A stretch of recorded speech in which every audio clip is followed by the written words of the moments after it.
mbokk yeeg xarit yi ñoo ngi leen di nuyu xam ngeen ne saa su ne dañuy am contentement bu mag di ànd ak yéen seen émission tam-tam ci RTS 2 ñoo ngi vraiment di ñaanal ñëpp jàmm saa su ne dañu koy doore parce que mbokk yi jàmm ci la lépp xaj di ñaan wér ak wérle parce que loolu tamit am na solo ci àddina ñi nga xamante ne bi ñoo ngi ci hôpitaux yi ñoo ngi leen di ñaan ñu wér ak jàmm ak salaam dellu seen kër waaye tamit télévision léeg-léeg mbokk yi dafay wértali nit ci boo vraiment feebaree ñu ngi nuyu nag ñi nga xamante ne bi ñi ngi ñuy seetaan ñoom tamit ci prison au Sénégal yi saa su ne dama koy baamtuwaat rawatina na ñi nga xam ne ñu ngi ci camp pénal saa su ne di ñu yóbbante ay nuyoo mbokk yi di leen fàttali nag ne yéen a ngi ñuy jot ci canal 5 bu TNT ñu ñëw ak yéen nag ci seen émission tam-tamu tey bi ànd ci coup de cœur ak suñu xarit ay jakite ay la mu ñu indil mu ne tey damay ñëw ak yéen ci lu nga xamante ne bi yàgg na lool ci suñu ay réew muy fuddan mag ñi daan nañu am nu ñuy fuddane waaye nag dafa fekk na bu àddina di dox fuddan boobulee di wéy di moderniser wu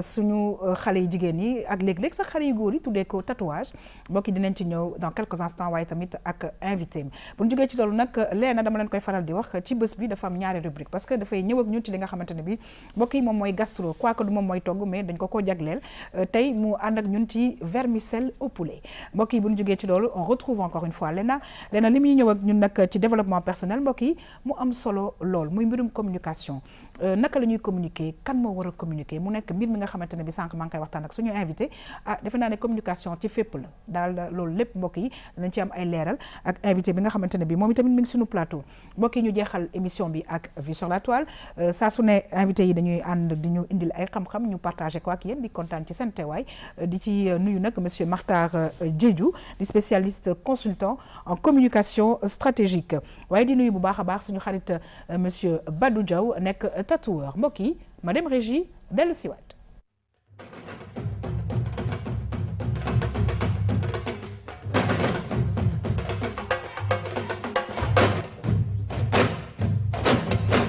saa su ne nag dañuy kontaan di feggoo ak suñu xarit Léna Sarr di suñu kal dañuy bëgg saa su ne parce que nag laata c'est dommage que émission bi duñu génnee la cay xew juste avant parce que nag lu bëri daf fi xew ay waxtaan ay fecc ay vraiment pour neexal en tout cas Léna ñi ngi lay nuyu di la dalal jàmm c'est toujours pour nous un plaisir de te recevoir te nag exceptionnellement ci benn bés benn rubricaire ñëw ak ñaari rubrique benn bi di gastro ñu la koy jagleel waaye tamit bi nga xamante ne bi aussi tax na nga toog fi muy développement personnel parce que communication Léna dafa nekk lu am solo non ci nit ci àddina ci lépp donc loolu danañ ci ñëw tout à l'heure ak ki nga xamante ne bi mooy tey sunu consultant ñi ngi lay nuyu Léna di la dalal jàmm I love your style. c'est que yaa xam nga lan moo ma neex si yow. da nga may sànni ay pic ba pare. waaw duggaat ndànk ci loolu lépp ci communication la. bu ko defee nag pour ma fàtte pic yi. ci communication la waaye li nga wax yëpp retenir naa ko. te dinaa ci ñëw. incha allah di la fay yaa xam di nuyu suñu invité yi di nuyu ay ak téléspectateurs yi ni nga ko waxee nag tey dañuy waxtaane li nga xam ne moom mooy communication. parce que du ko jug rek communiquer donc loolu waral tey nag ñu war a waxtaane pàcc boobu.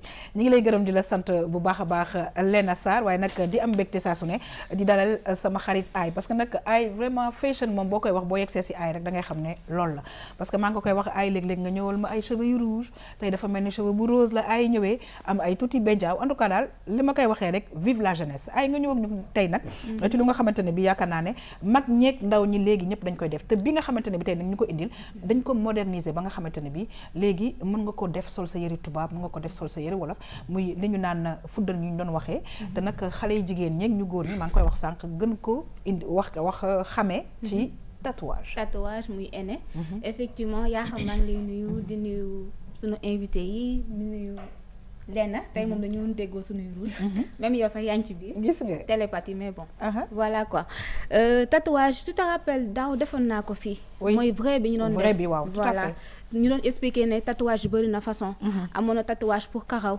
muy tatou xeer yi nga xam ne di am brillance ñu defoon tamit tatou gold mooy yu doré yi ñu ngi koy def ci yaram yooyu star yi gën ko bëgg te aussi tamit yomb na gaaw na et tu peux le faire seul chez toi tout à fait teg ci en plus ça fait pas mal ñu jógee ci foofu ma gën a gëstu effectivement fuddan yàgg na fi yàgg na depuis jamono suñu ñoom maam ba pare dama remarqué aussi tamit dëkk yu bëri dañ koy utiliser muy Inde Éthiopie ak yeneen pour ne pas citer exactement léegi ñu gën ko moderniser yaa ngi koy wax góor yi dañ koy def jigéen dañ koy def te góor yi léegi dañ koy def pour gën a exhiber seen corps. Exactement. En plus léegi vacances yi ñëw léegi été bi ñëw xam nga dañuy ñëw bëgg a wane seen muscles yi def ay tatouage pour jekk-jekkal parce que du jigéen ñi kese ñooy jekk-jekkal. C'était important. Voilà nga indi ko alors di fàttali rek ay nekk suñu maam yi col bi lañ daan jël daal di def col bi nii daal di koy def ko ci mbuus takk ko bu ko defee ci tànk yi aussi ñu def noonu nga xam ne plante des pieds la ñuy jëlaale yëpp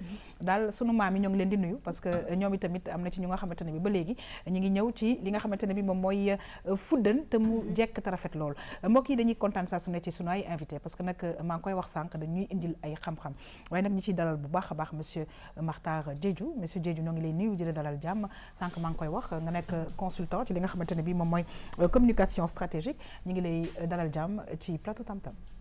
maa ngi sant bu baax di leen nuyu mbokk taalibe yi ak mbokk xarit yi nekk si plateau bi di nuyu suñu téléspectateurs itam ñuy saraan fii nii di am mbégte ñëw tey di yaakaar ni lu ñuy yaatal fii tey dina amal njëriñ ñuy seddaan ndax xëy na liggéey la boo xam te ne ñu ngi koy commencé découvrir nànk-nànk ñii yaa ngi ci dugg façon duggin bu nekk waaye teg ko ci yoon tamit ak xam nañu ko defee day gën pour ñëpp daal.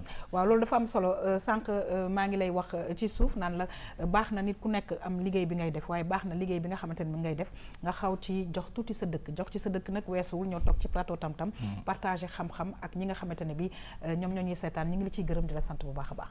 di kontaan mbokk yi tamit di recevoir monsieur Badou Diaw nekk ku nga xamante ne bi mu ngi yëngatu ci wàllu fuddan wàllu tatouage di kontaan monsieur Diaw ci sa teewaay fii ci Tam Tam ma bàyyi la nga nuyu ak téléspectateur. di leen sant di leen gërëm di leen baalu àq di leen baalu àq.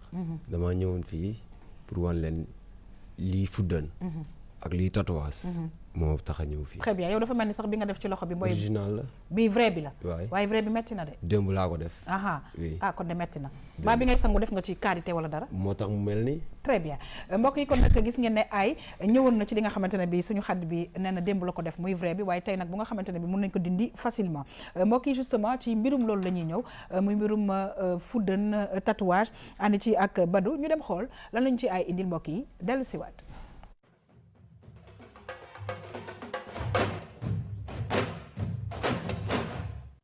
waaw kon nag ay duñu def rek lu dul ñëw ci ay image parce que nag wax dëgg yàlla ñi ngi ci def daal lu jéggi dayo ci aar la bokk en fait li nga xamante ne bi ñi ngi koy gis nii ci image yi fii waaye yaa xam comme ni ñu ko gisee ni sànq maa ngi la ko doon wax xale yu góor yi dañ koy def surtout à l'extérieur fii tamit je sais pas ndax ñu bëri ñu ngi koy gën a utiliser parce que man ni may gis fii Dakar mooy vrai yi voilà te fuddan léegi affaire yi dem na ba léegi dafa changé léegi am na ay couleur am na ay paillettes même fuddan yu weex tamit am na yooyu naar yi ñoo koy gën a faral di utiliser mais je pense que aussi tamit ça dépend aussi tamit ci teintu nit ki d'accord voilà parce que man je pense que boo ñuulee mënoo def lu xonk parce que ça va pas se voir tu es obligé nga def bu noir mais ñu bëri tamit ñu ngi xaw a kii tuuti fuddan bi parce que d'habitude dañ koy mélanger ak ay produits yoo xam ne c'est un peu toxique am ñoo xam ne sax day xaw a allergique seen yaram et tout léegi yow Badou Diaw yow nga xam ne en tant que tatoueur et tout est-ce que yéen produits yéen a ngi koy xool aussi tamit lan mooy fuddan ak yow depuis kañ moo la dugal ci affaire fuddan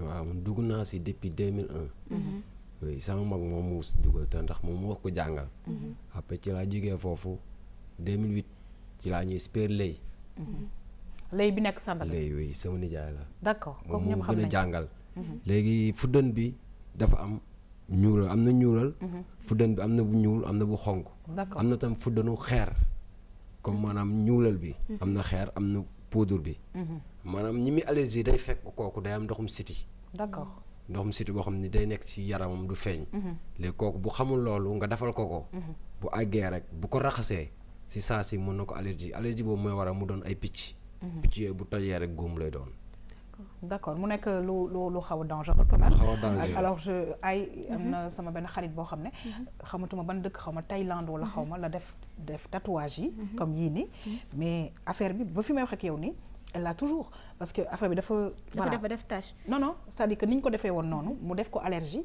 bon faj nañ ko ak yëpp mais da ngay gis ne que yëpp a ngi foofu tout est là-bas alors c'est dommage am nañu ay images waa gis na comme ni mu la doon expliquer bii bu xonk bi la est-ce que yéen kii fi Dakar bu xonk bi ñu koy faral di utiliser. am nañ ko.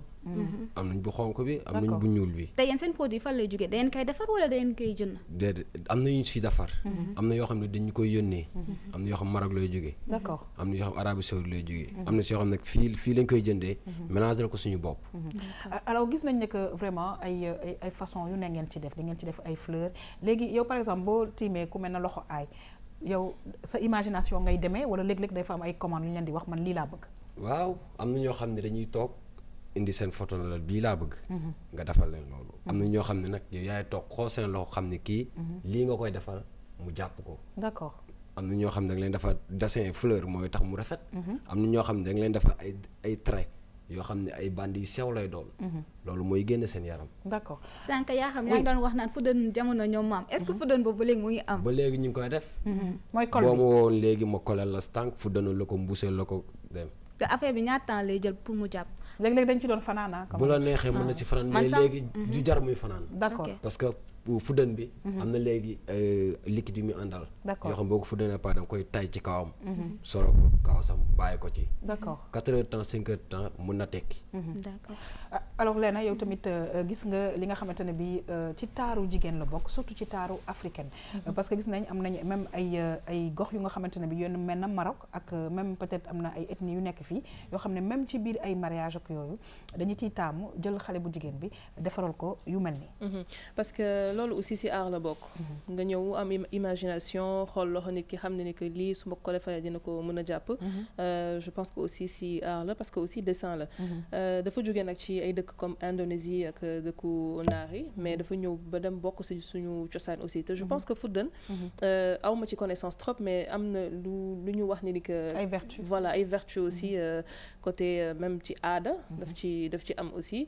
ba tax na ñuy digal ki nga xam ne day dem sëyi muy fuddanu donc loolu aussi ci côté culture je pense que am na lu muy signifier côté tradition man nag j'aime spécialement yi nga xam ne ni style tribal la ak ethnique yi parce que je trouve que ça fait ressortir surtout ñun li nga xam ne moom mooy suñu côté ethnique yooyu culture yi donc c'est très joli te di fàttaliku aussi surtout pour ñi nga xam ne ay Haalpulaar la ñuy fàttaliku suñu maam yi dañ daan jam fii mais doon nekk comme fuddan aussi donc loolu aussi c'est très joli style boo xam ne dañ ko doon utiliser pour la beauté féminine absolument tribal bi ngay wax sax même star yi sax la ñu ngi koy jël Madonna defoon na ko fii je pense même sax moom moo ko lancé surtout ci côté à l'extérieur mooy ci clipam bi Frozen Rihanna def na ko mais mu doon def tatouage carrément mais ak style ethnique bi ngay wax yëpp moom la def ñu bëri ñu ngi ko jël même doomu Obama bi tamit defoon na ko c'est à la mode te nu mu ko waxee tamit afam ay vertu parce que man maa ngi fàttaliku sama maam bu ko daan def da daan wax tànkam day metti moom bu ko defee je sais pas si c'est psychologique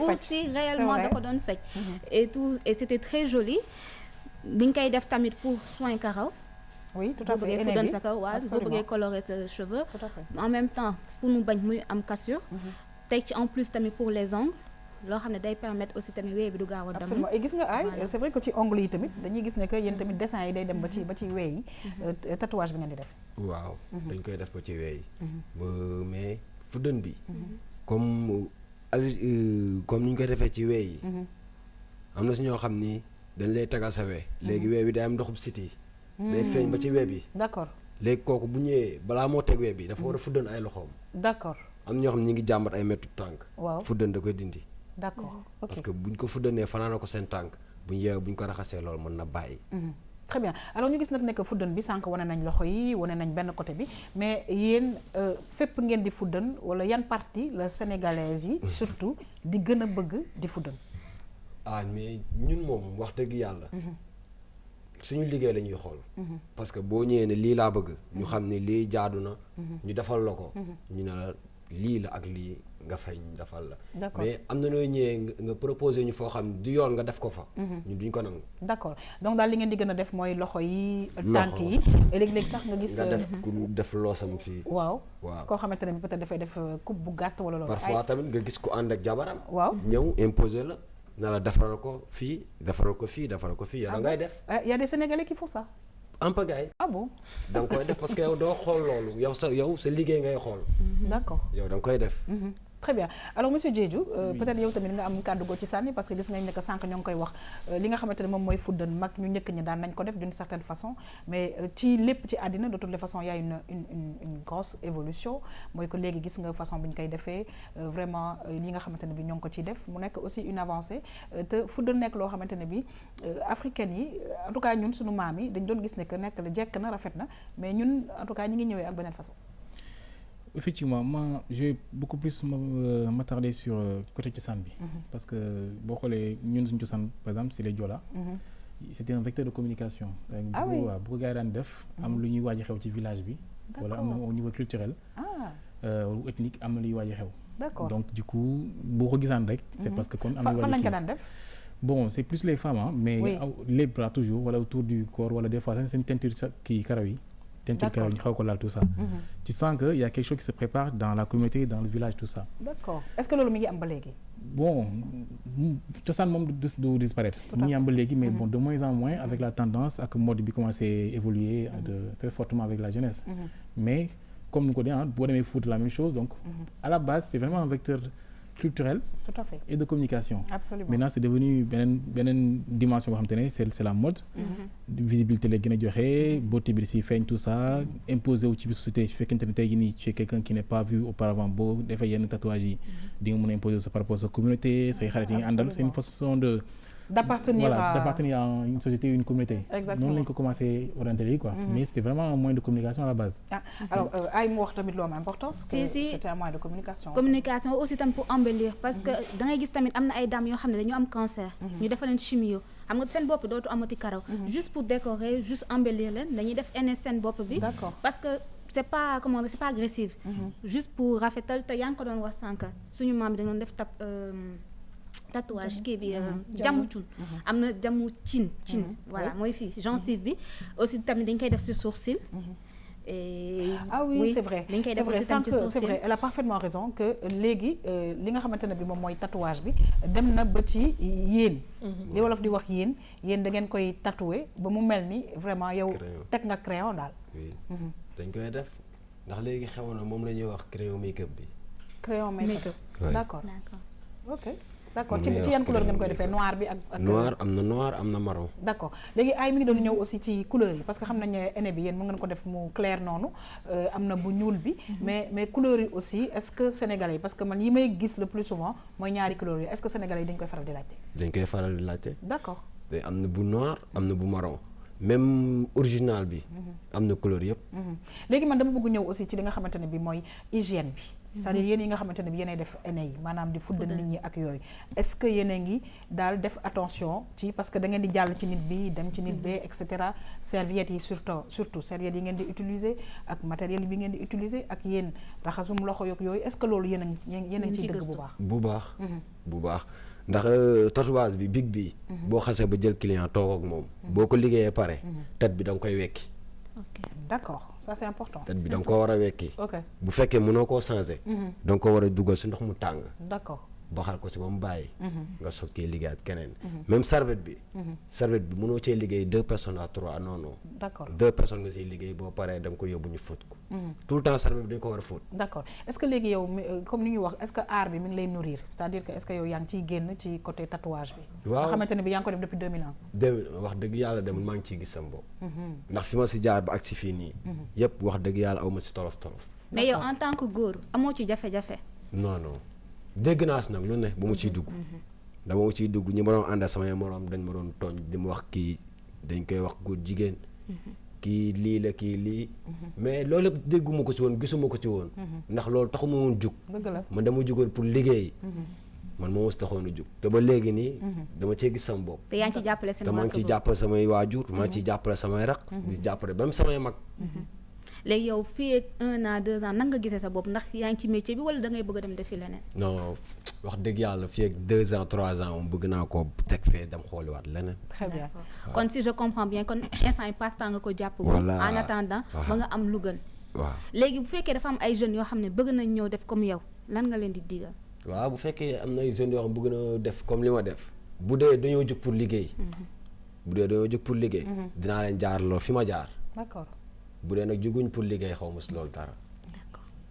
très bien alors ay dañuy kontaan parce que wax dëgg yàlla li nga xamante ne bi moom mooy aîné bi ak tatouage yi xale yi jigéen yi ak même sànq ñoo ngi koy wax xale yu góor yi ñoo ngi ciy xuus bu baax ñu gis ay nit yu nga xamante ne parce que des fois on se pose quand même des questions par rapport ak hygiène bi par rapport ak vraiment ay problème d'allergie nga xamante ne bi va falloir aussi que les gens fassent attention parce que du ko kii def na ko man war naa ko def faire attention parce que ces allergies là comme j'ai dit tout à l'heure man gis naa ci exemple boo xamante ne bi ça peut aller très loin effectivement parce que yaram du ñu benn parce que am ñoo xam ne seen peau ça cicatrise très mal moo tax des fois du n'importe quel produit yàgg nañ dem jëli ay éléments dem ci ay institut dem ci ay professionnels mais genre yi tamit ñoo ngi koy def ñoo ngi ko mën parce que dama xool lu mu def ba pare moo tax ma jël ma invité ko c'est vrai que peut-être loo xam jotul ginnaaw du loolu lañ koy waxee en wolof moo tax je me dis que genre nit yi pour ñu mettre leen en avant ñu xool tam seen liggéey c'est vrai que nekkuñ ci yenn conditions yoo xam ne tey peut-être benn leena dina sawar dem foofu ou pas mais tam mu ngi koy def te rafet na te baax na buñ ko jàppale dina gën a évoluer ci lu mu nekk mais comme mu ngi koy def pour daan doole te peut-être fii quelque temps bëgg na nekk ci leneen am na ñeneen ñoo xam tamit bëgg nañ ci nekk te bëgg nañ évoluer ci milieu boobu tamit tant mieux ñu leen jàppale. Alors je voulais juste te rassurer d'une chose mooy que Badou di nga ko dëggal gis nga ñoom fa ñuy ne ku ne nga fay gis effectivement façon nit bu ne façon personnalité bu ne mooy ñëw ci yéen en tout cas ñu ngi lay gërëm di la sant bu baax a baax ci sa teewaay di la bàyyi aussi nga lancer benn message laajte nag ñuy xuus ci leneen jërëjëf maa ngi sant di leen gërëm man de fii ma nekk nii place lay la c'est lay wax dëgg yàlla ki ma jàngal métier bi ki ma njëkk a jaar moom moo ko jàngal te kooku ba mu ko defee 2 ans 3 ans mi ngi France dëgg la muy daal li ñuy wax sànq daal nit ki daal da nga xamante ne bi yaa ngi koy liggéey yàlla mooy tur yàlla na barkeel di ko sant moom léegi moom di ko sant di ko gërëm ak soxnaam bu ñuy wax Ndayawa ndax nit ñuy jàppale ñu ñuy dimbali waaw ñu téye nañu daal comme seen doom. très bien kon yàlla na liggéey bi barkeel ñu ngi lay gërëm di la sant bu baax a baax mbokk yi may fàtte li kenn ci sunu invité yi di monsieur Badou Diaw nekk tatoueur nga xamante ne bi moo ngi def liggéey bu rafet yàlla na yàlla barkeel ay ñu ngi lay remercier c'est toujours un plaisir de te recevoir di la jox rendez-vous inchallah la semaine prochaine pour beneen coup de cœur kon nag sunu coup de cœur tey bi xam naa ne inchallah suba téléspectateurs dinañ gis ne que man tamit am naa lu ma def waaye au courant de l'émission dinañ xool naka la ñuy def pour mu def un live boo xamante ne bi à la fin dinañ ko mun won ñi ñuy seetaan mbokk yi nu xuus nag ci émission bi ñëw ak yéen ci gastro ànd ci ak suñu xarit Léna Sarr alors Léna tey def nañu indi vermicelle au poulet parce que wax dëgg yàlla suba le vendredi léegi week-end bi jot te defe naa ne bu ñu ko defee peut-être un vendredi dinañ mën a nelaw bu baax li nga xamante ne bi moom mooy samedi mbokk ñu dem xool dellu siwaat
waaw lenn ci vermicelle au poulet bi lenn loo ci wax. bëri na ay ingrédients rafet na mais mooy lu may wax toujours rek. lu ma gutewul moom mënuma ko apprécier à 100%. waaw mais tamit bëdi apprécier waaw apprécier naa à 30% léegi boo ma ko tegalee. ba ma ñam. waaw ma complété ak 70. t'inquiète pas tout à l'heure parce que xam nga lekk mi ngi waaj a jot alors monsieur Diédhiou chaque fois dañuy indi gastro tout simplement pour wan nit yi ne que bu njëkk ba daan nañ togg ay pendant des heures. et que léegi c'est beaucoup plus facile et beaucoup plus rapide parce que àddina bi tamit noonu la tëddee yow loo gis ci vermicelle au poulet bi est-ce que bëgg nga ko. Bon, j'aurais préféré Yass au poulet parce que quand nous on aime bien ça. D'accord. Mais vermicelle, effectivement, ça m'arrive très souvent même de décorer ça parce que c'est facile à digérer, en tout cas personnellement. Et puis voilà, togu bi tamit gaaw na donc c'est pratique aussi. Très bien. Badou, bii neex na la. neex na ma kay parce que dama bëgg soble. da nga bëgg soble. yow soble rek nga bëgg. bëggoo ginaar gi. bëgg naa ko kay. waaw waaye daal vermicelle bi baax na. waaw baax bu nekk nii suñu la ko tegaloon nii dina baax de. bañu ma ko bu ma lekk daal laa dul lekk. lan bu ma lekk. ça veut dire. bu ma lekk. ça veut dire bañ a lekk. D'accord. Ok. Alors ay gis nga nag vraiment ingrédients yi nga xamante ne bi dañ ko ci yokk parce que léegi gis nañ ne vermicelle bi jëlatuñu vermicelle noonu rek dinañ ko accompagner ak ay macédoine ak li nga xamante ne bi mooy lu saf suukar loolu naka la tuddati waay raisin ak yooyu xam nga améliorer ko daal pour affaire bi gën a neex te man j'aime bien sucré salé non c'est bon sucré salé. Si ça le fait hein. Ouais, moi j'aime bien en plus ça a l'air bon. Mais malheureusement mënuñu ko mos. Oui ay mënuñu ko mos mais mën nañ ko xool pour xool naka lañ koy defaree c'est l'objectif. il faut nag benn jour nag ñu toog mos nag franchement. C'est l'objectif waaw mais ku bëgg mos ay yi nga xamante ne bi façon yii la da ngay toog seetaan tam-tam le samedi parce que y a Sophie qui arrive ak benn plat à chaque fois. mais boobaa ñun ñooy mos ñoom duñu mos.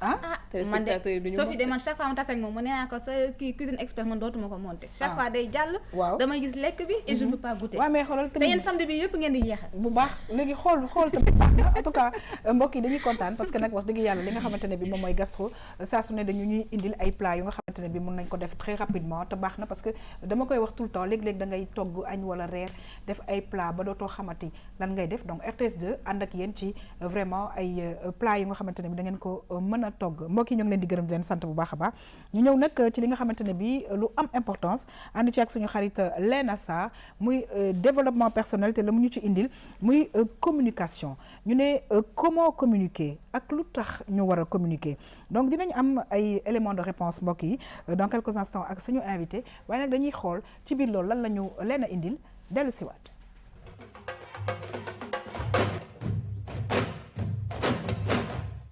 dañuy wax ni que communication depuis les années 2000 ci wàllu Afrique dafa nekk loo xam ni vraiment nit ñi jël nañ ko mais joxaguñ ko gëddam mooy xëy na nit ñi bëgg nañ communiquer waaye xamuñu ni que dafa laaj moyen am na ay xalaatkat yu mag sa yu ne ku bëgg def communication il faut nga am jumtukaay yu jëm ci xaalis bu bëri nga mën ko def publicité. ñuy delluwaat nag di wax ni que lu tax communication important c'est parce que c'est une obligation tey pour organisation ak nu mu mënti demee que mu nekk dans le domaine commercial que mu nekk dans le domaine institutionnel ou ONG ak association sax bu ndaw wala bu nekk ci benn quartier ak ku mu mënti doon nga mën a xamal naka nga taxawee ak naka ngay liggéey pour que nit ñi gën a ràññee ci li ngay def te que ñu mën a am loo xam ne di nga ko mën a présenter te nit ñi gën a mën a ñëw ci yow loolu moo gën a tax ñuy wax obligation la parce que tey dañoo nekk tamit ci monde boo xam ne dafay bouger ak internet bi connectivité bi on parle de web donc ku communiquer wu rek dañ lay fàtte te enjeu yi ñuy wax ni que dafa important mooy communication dafa laaj information soo defee information bi wala nga xamel sa bopp di nga gën a mën a am pouvoir deuxième enjeu bi mooy ni que il faut que mu nekk obligation sur le fait que da nga war a xamel sa identité enjeu boobu moom identité bi mooy lan da nga gën a mën a positionné wu su ñu xamee yooyu ay kan ak la ngay def di nga mën a xam naka ngay mën a jëlee discours par rapport ak ñi ngay waxal ak naka la nit ñi di xoolee. troisième enjeu bi mooy influence xam nga soo suñu la xamee di nga mën a influencer influence mooy lan nga mën a am décision nga ne ah man ne nii laa xamee ni que lii laa war a def tey am na ay organisation yu mag yoo xam ni suñu waxee seen kàddu dafay am pouvoir parce que dañuy xam ni que ñoom am nañu capacité influencer ay gouvernement sax wala ay groupement wala société civile yoo xam ni mën nañu kam seen kàddu ni que seen influence am na doole. quatrième et dernier enjeu bi nag mooy le relationnel tey lu ñuy wax réseau ku amul réseau munoo dem tey da ngay ñëw ñu ne yow tey lan moo la indi ci entreprise bi peut-être que dañ naa boole nit wala da nga def liggéey bu baax ñu boole loolu yëpp nag communication da koy tënk di ko utiliser tey ci travers les outils yoo xam ne médias yi la ak hors média ak surtout internet bi nga xam ne tey ñëpp accessibilité nga mu nekk Asie Afrique wala ak foo mënti nekk di nga am possibilité valoriser loolu. li gën a adéquat mooy nga wut koo xam ne xam na ko mun na nekk nit muy consultant boo xam ne peut-être mun na nekk sa biir entreprise wala mu nekk ci son propre compte yaay xam naka ngay doxalee pour nga signer contrat moom nga xam.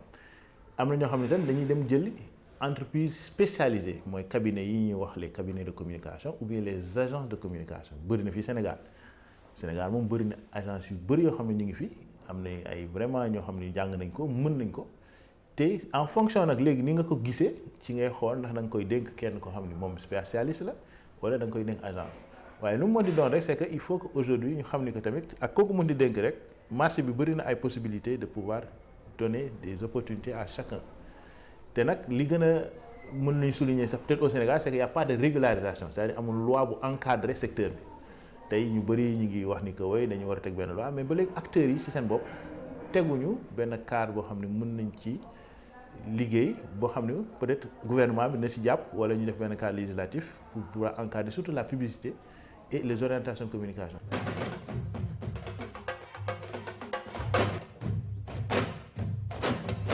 Léna ñoo ngi koy wax sànq ñu ne kii communiquer comment communiquer ak pourquoi communiquer waaye la ma jàpp en tout cas ci suñu xarit bi nga xamante ne bi sànq intervenir na mooy nee na c'est une obligation.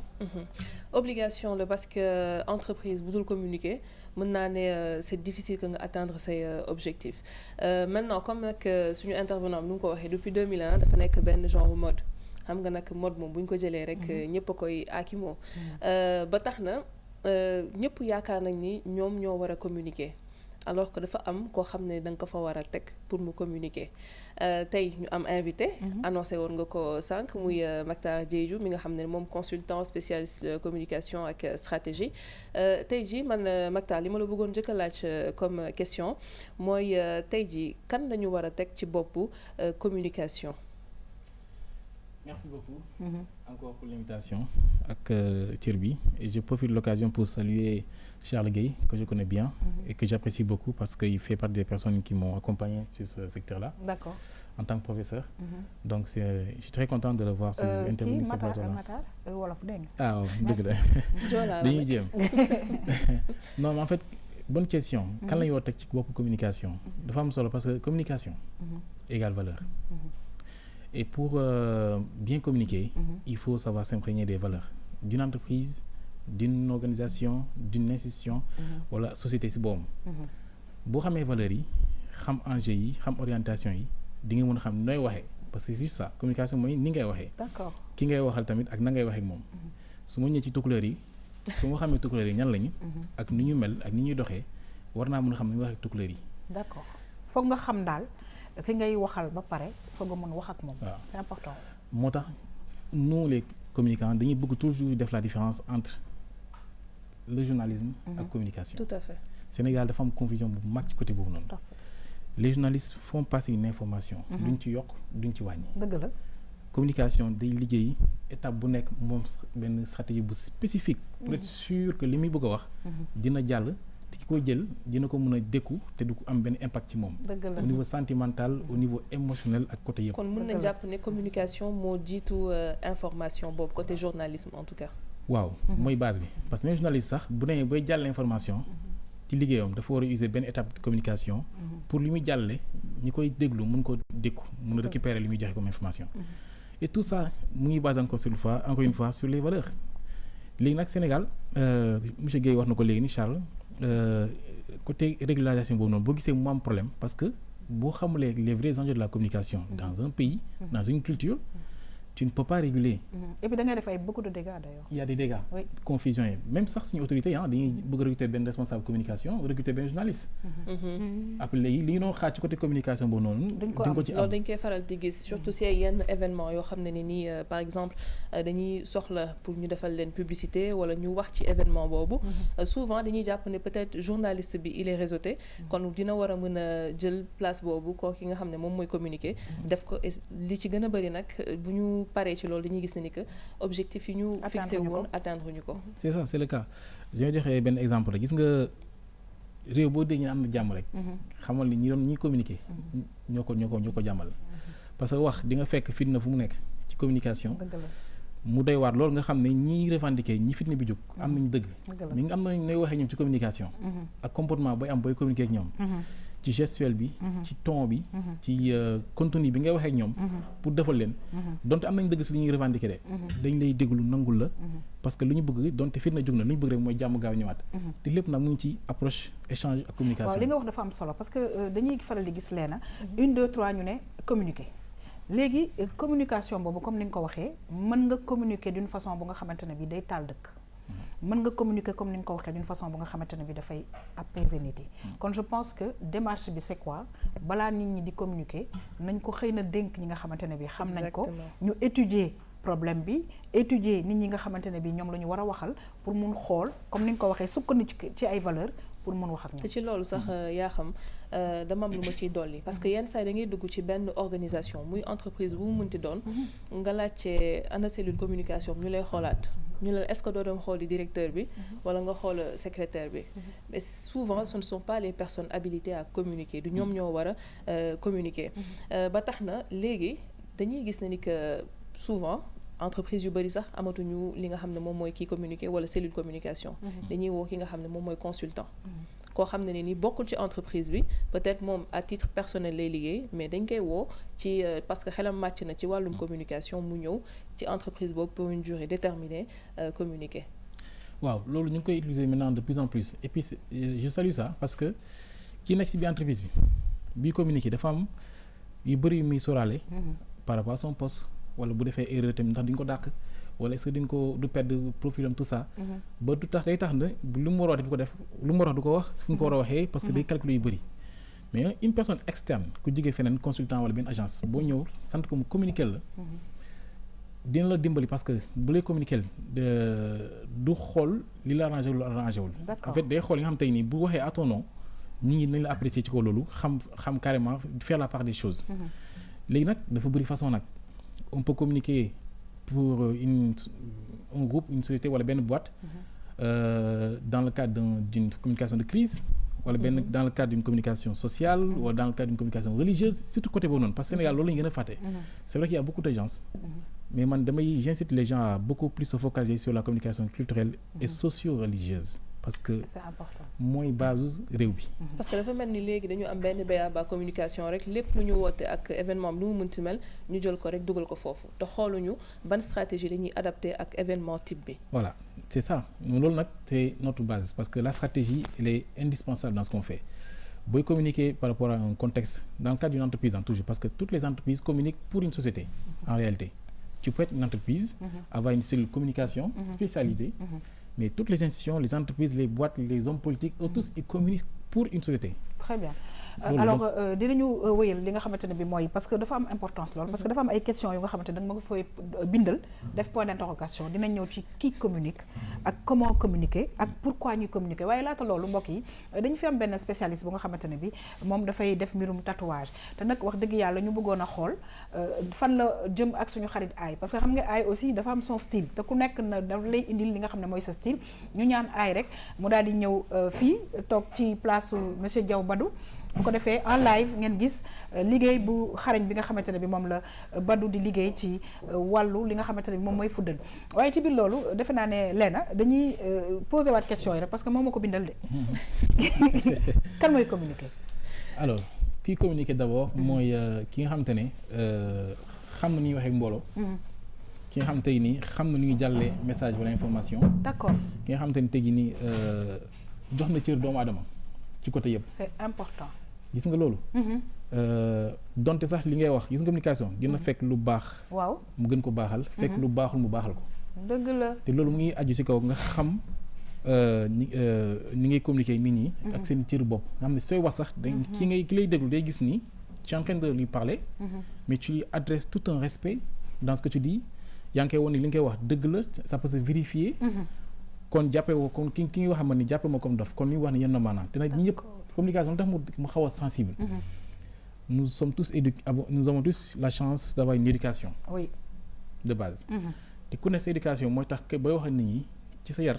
ngay xamee kii ni wax yow ndax yenn maanaam donc ñu ñuy communiquer dañu war a jël leen en charge. donc c'est pourquoi j'ai commencé par dire les valeurs mooy yow mi nga xam ne valeurs yi ngay doxee. ci wàllum jokkoo échange. ki ngay waxal da nga koy yow mat sëkk nga xam ne bu lay déglu. dina xam ne kii li mu wax tegu na maanaam. loolu nag mooy base bi parce que man tey en tant que spécialiste de la communication. si je partais en Angleterre. wala ma dem Hollande wala beneen dëkk. je pourrais jamais réussir la com que je fais au Sénégal parce que je maîtrise pas bien les valeurs de ce pays-là. Exactement. Donc je vais même pas prétendre être un spécialiste voilà pour demander un travail là-bas. Mais ici quand même. donc faaw rek ñu maîtriser réalité socio-culturelle ou environnement bi nga xam ne foofu la ñu bëgg a def communication. C'est important. D'ailleurs sax moo laa doon kii sànq balaa ñuy changer thème bi. Je disais tout à l'heure que les entreprises. l'État. les hommes politiques. les hommes religieux. les femmes. ñoom ñëpp à chaque fois qu'ils communiquent pour une société. donc pour des gens bu ñu communiquer si dañuy communiquer pour population bi. kon population bi moo ñu déglu. te population du bëri pàcc. tukulóor yi joolaa yi séeréer yi bool yi tout ça. léegi ñooñu nag bu ñu lay déglu du ñu xool sa stratégie parce que xamuñu stratégie ñu si bëri xamuñu ko de toute façon bu ñu lay déglu ñu xool impact bi yow miy wax. fi ngay waxee ak tamit enjeu bi. donc quand tu arrives à communiquer ñoom ñëpp ñu déggandoo même message bi nangoondoo ko rek ci réussi te loolu moo jafe nag donc la communication doit d'abord et avant tout une communication de valeur quels que soient même les produits qui sont commercialisés dafa nekk communication de valeur c'est ça te ci loolu aussi suñu intervenant bi daf ko wax mënoo communiquer te amoo li nga xam ne moom mooy budget maanaam koppar bi ci war a dem loolu dafa am solo te nit tamit mënul communiquer parce que dañuy ne comment communiquer mënoo communiquer te amoo li nga xam ne moom mooy influence maanaam tey jii bu ñu gisee Mactar mu taxaw kat nekk personnalité boo xam dafa influente bu communiquer moom dina wax moo tax sax yenn saa yi da ngay gis yenn communication pour changement comportement yi ñuy mettre en avant ay stars ñoo xam ne nii nit ñi dañuy roy ci ñoom mun nañu jël benn nit koo xam ne comme yaa xam nga xam ne ñi ngi koy gis RTS2 moom ñu jox ko message bi pour mu adresser ko cible bi bu ko defee ñoom ñu mun ko approprier parce que yaa xam buy def tam-tam nit ñaa ngi koy déglu xam nañ ne kon kii c'est une personne influente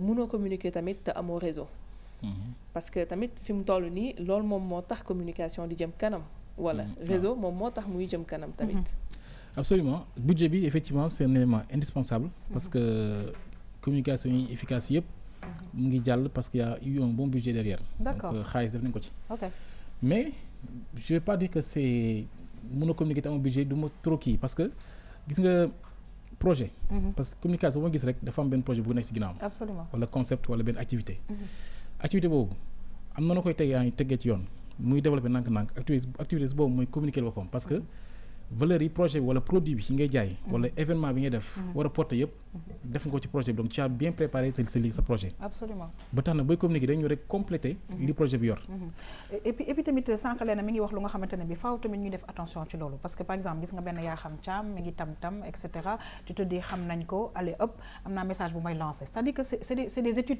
préalables yu nit ki war a def parce que tey am na peut-être benn cible boo xamante ne bëgg nga ko atteindre te xëy na ñooñu yaa xam la ñuy seetaan xëy na ñi keneen la ñuy seetaan xëy na góor la xëy na jigéen la et des fois j'ai l'impression que on se trompe de temps en temps oui dama bëggoon intervenir parce que sànq yéen ngi wax naan journaliste ñu ngi koy jël ñu ngi jël personnage public mais léegi gis naa tam beneen phénomène mooy les blogueurs léegi tamit ñu ngi leen di jël ñuy def communication aussi waaw loolu nag mooy c'est ça le dommage en fait c'est-à-dire aujourd'hui il faut que ñi chercher des gens de la communication ñu xoolaat ba seen critère de recrutement absolument parce que dina leen yàqal lu bari mën nga jël benn koo xam ku siw mu communiquer la mu jàll ci benn coup mais loolu nga am ci coup boobu noonu boo ko jëlaatee mën na la yàqal lu ëpp li nga amoon fële parce que recrutement à la base loolu moo tax sànq may wax il faut des études c'est-à-dire que tey mënuloo nga am benn produit tout de suite wala nga bëgg a communiquer sur quelque chose et tu le fais en 2 jours 3 jours c'est des études yu nga war a def absolument c'est indispensable c'est pourquoi la stratégie moom mooy suñu base de travail gis nga naa la jox benn exemple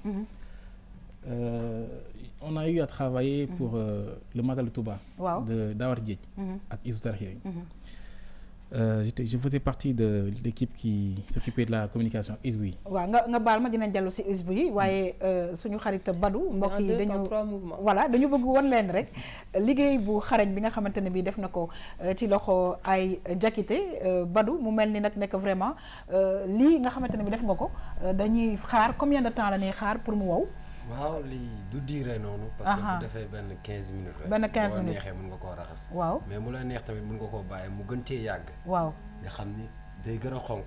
day mel ni genre marron. d'accord day dem ba day ñuul. waaw mais mu lay neex da nga koy raxas. mu xonk mu lay neex nga bàyyi ko mu ñuul. d'accord lan nga koy raxasee da ngay raxas ndox wala da ngay def saabu ak yëpp.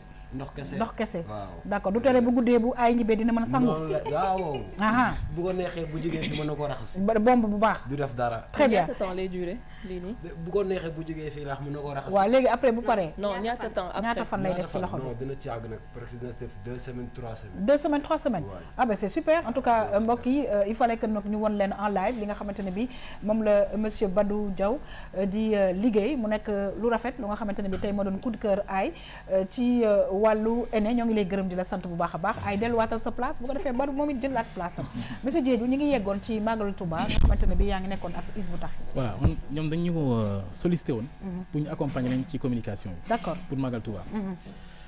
et pour te dire que ni communication looy jàngale bis bu ne doo ko mos a maîtriser. dëgg la. c'était un autre contexte. beneen réalité la c'est religieux c'est sensible et il y a beaucoup de choses à prendre en compte mais nga li ma jàng ak Hizbut yi ci période boobu noonu rek dafa ma delloo si waat ci sensibilité communication. ak tey bu ci war. parce que boo nee def benn affiche publicitaire boo xam ne photo sëñ bi da ci nekk sëñ mag bi sëñ Touba. photo xalifa général bi mu nekk si. macha allah ci ñoom laa xamee ni. booy def affiche. maquette publicitaire dans le cadre de la communication religieuse socio-religieuse. bu fekkee da nga jël sëñ bi teg ko ci kaw. ci affiche bi ci kaw. xale bi nekk ci suuf noonu. waroo jël photo boo xam te ne xale bi da ci sol mbaxane. ndax ci yoon ci murit gi. déggal boo toogee sa kilifa. da ngay dindi sa mbaxane. ci lu wér même ci militaire yi tamit. foo toog je veux dire si c'est fermé bon. tu vois pourtant je suis un spécialiste j'ai tous mes diplômes en communication. dëgg la ci journalisme.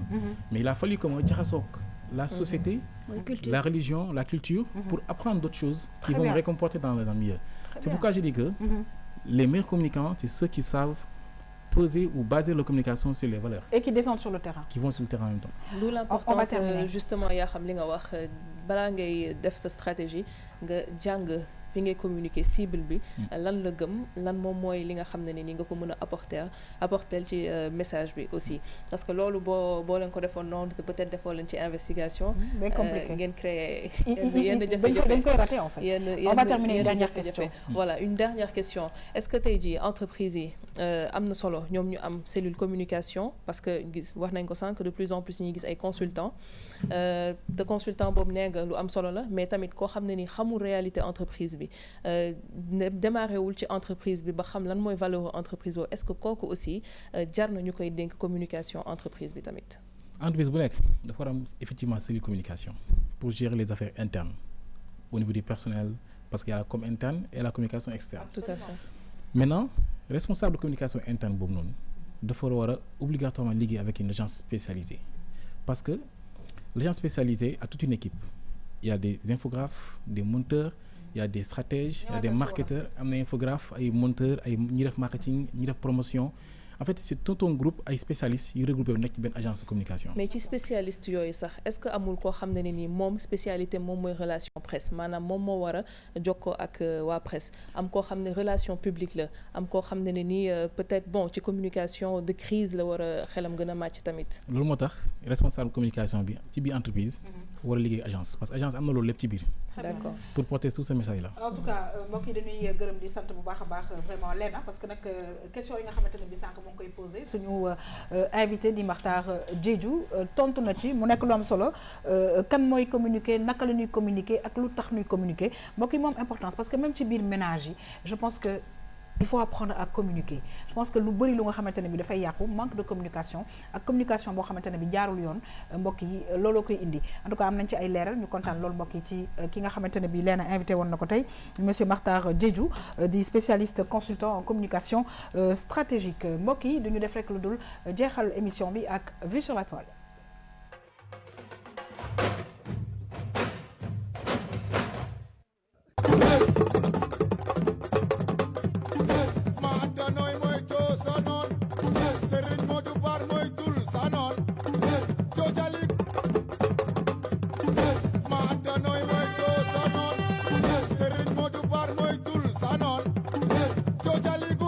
Soxna Aïda Diallo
ay jakite nooy moytoo sa noon yow nunoo xam nga man moom dama déconnecté man nooy moytoo sa noon yow am naa sa vidéo.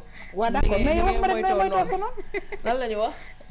nii xaw waaw léegi yaa xam nooy moytoo sa noon kon yes léegi monsieur Diédhiou lan nga gis ci vue sur la toile bi. Bon, je sais que tendance là. Wow. C'est un autre support de comme ni population utilisée pour di ci jàllale seen kii et puis c'est la culture en même temps. Alors man dama lay tontu parce que xam nga su ma la waxee nooy tontoo sa noonu yow da nga naan ma communication rek. waaw non exactement noonu la waaw. Tout simplement. En tout cas ça a été un plaisir de vous recevoir. ñu ngi lay gërëm di la sant bu baax a baax. di souhaiter nag vraiment bonne continuation yàlla na liggéey bi yëpp barkeel. jërëjëf merci. Merci beaucoup ñu ngi remercier aussi mbokk yi suñu xarit Badou nooy moytoo sa noonu. tatoué ko. tatoué ko jeex na tàkk ñu ngi lay gërëm di la sant bu baax a baax di ñaan yàlla barkeel liggéey bi incha allah jërëjëf merci beaucoup ñu ngi gërëm suñu xarit nag Léna parce que la nga ñoon jëli tey yaakaar naa ne téléspectateurs yu bëri gis nañ ci seen bopp Léna di la jox rendez-vous incha allah la semaine prochaine te vraiment saa su ne di kontaan sànq maa ngi koy wax look bi macha allah tey nag xaw ma ban dëkk nga demati parce que xam nga yow yaa ngi surfer ci biir Afrique. est-ce que du Sud-Afrique sax. ah doy na waar mais tey non tey Nefertiti la. ah magnifique. waaw tey moom c'est Nefertiti. Magnifique. Voilà justement nag ci look boobu sax damay remercier ki nga xam ne moom mooy Aline Badara Diop nekk fële ci Sicap Dieuppeul 4 numéro téléphone am di 77 658 62 38 di la dédié look bi. di la remercier yaa xam di remercier suñu invités yi notamment Maktar di remercier aussi Ay ak téléspectateurs yi di leen jox rendez-vous jeudi prochain. jërëjëf Ay sànq maa ngi la koy laaj yow xam naa ne xamoon na mooy toosa noonu waaye xëy na coup de cœur alors Ay ñu ngi lay remercier ak mode bi ñu ngi lay remercier c'est toujours un plaisir de te recevoir. plaisir partagé man tey nii naa lay remercier comme d'habitude moom mooy nekk ci bopp bi mu nekk Liberté 6 cité CPI en face VDN numéro téléphone 77 610 69 68. Très bien ay ñu ngi lay gërëm di la sant waaye yéen tamit di leen gërëm di leen sant di remercier ñi nga xamante ne bi mooy sunu équipe technique yi en tout cas RTS2 équipe technique naka la ñuy moytoo seen loon ñu ne liggéey tout simplement mbokk yi maa ngi leen di remercier ki nga xamante ne bi moom mooy Sali Anne Labrosse nga xam ne numéro téléphone am 77 537 67 68 ma nga nekk fële ca Nord Foire di ngeen gis adresse am di affiché wu mooy jaar ci bopp bi mbokk yi di leen jox rendez-vous incha allah suba pour beneen émission Tam Tam bonne suite des programmes sur la RTS2 au revoir.